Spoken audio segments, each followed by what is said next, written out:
చెల్లాపూర్ గ్రామస్తులు నరసింహారెడ్డి గారు మనతో ఉన్నారు. మరి ఇప్పుడు మెదక్ పార్లమెంట్ ఎన్నికల నేపథ్యంలో అసలు ఎవరికి ఓటేద్దాం అనుకుంటున్నారో అడిగి తెలుసుకున్నాం. సార్, ఇప్పుడు ఎన్నికలు వచ్చేసినాయి, మొన్న అసెంబ్లీ ఎన్నికలు వచ్చినాయి, ఓటేసారు. ఇప్పుడు పార్లమెంట్ ఎన్నికలు వచ్చినాయి, ఎవరికి వేస్తారు? అసెంబ్లీ కూడా మేము కారు గుర్తుకు వేసినాం, ఇప్పుడు కూడా కారు గుర్తుకు వెళ్తాం. ఎందుకు సార్? అసలు దేశంలో బీఆర్ఎస్ లేదంటున్నారు. ఇగో తల్లిదండ్రి కొడుకు ఎవరు చదవకున్నా వాడు చదివిండు 2000 ఇచ్చి, మాకు పెద్ద కొడుకు. మరి 2000 ఇచ్చిండు కేసీఆర్, 4000 ఇస్తా అన్నాడు కదా రేవంత్ రెడ్డి. పైసలు ఇస్తలేడు, 2000 కూడా గతి ఎత్తలేడు వాడు చక్కగా. ఈ 4 నెలల్లో మీకు పింఛన్ రాలేదు. ఇప్పుడు ఎత్తడేమో, ఎప్పుడు ఎత్తాడు మన బతిలాడినట్టు ఉన్నది.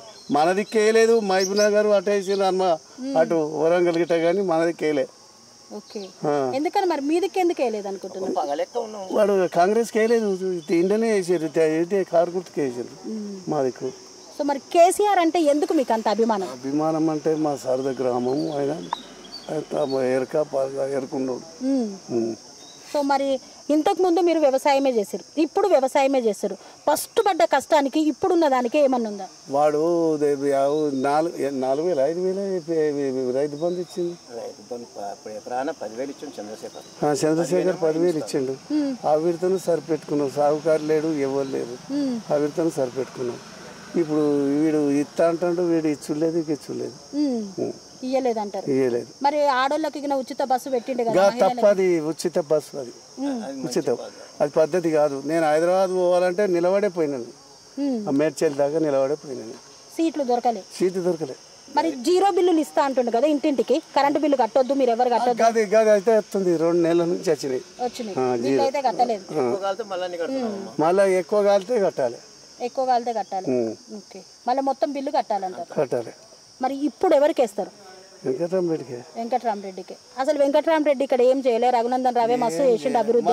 ఏం చేయలేదు రఘునందన్ రావు, మాకు ఏం చేయలేదు. కేంద్రంలో ఆయనే ఉండాలి ప్రధానమంత్రి, మోదీనే ఉండాలి, మోడీ ఉండాలి కేంద్రంలో.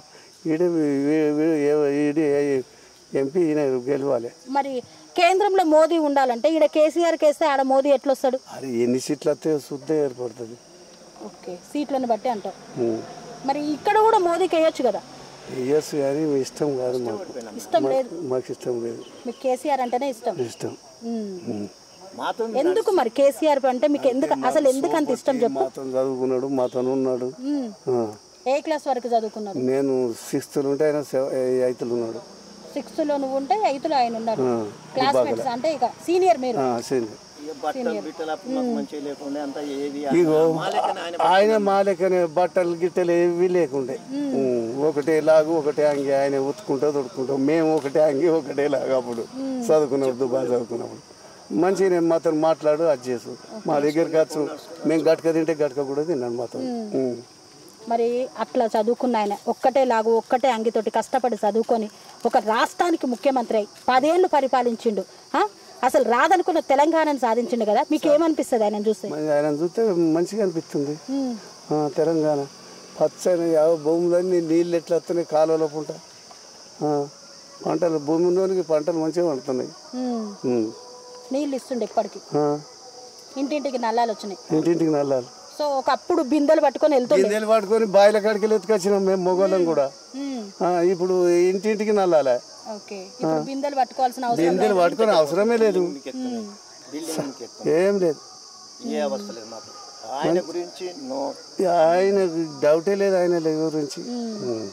మరి ఏం చేయలేదు కాబట్టి రేవంత్ రెడ్డిని గెలిపించినారు అంటున్నారు కదా. దిక్కు గెలిపించలేదమ్మా, అది గెలిపించలేదంట. మేము గెలిపించలేదు.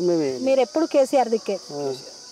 తన జీవితం ఉన్నంత మా జీవితము ఆయన జీవితం ఉన్నంత సేపు అటే కేసీఆర్కి. మరి ఇక్కడ వెంకటరామరెడ్డిని చూసేస్తావా, కేసీఆర్ని చూసేస్తావా? కేసీఆర్ని చూసే.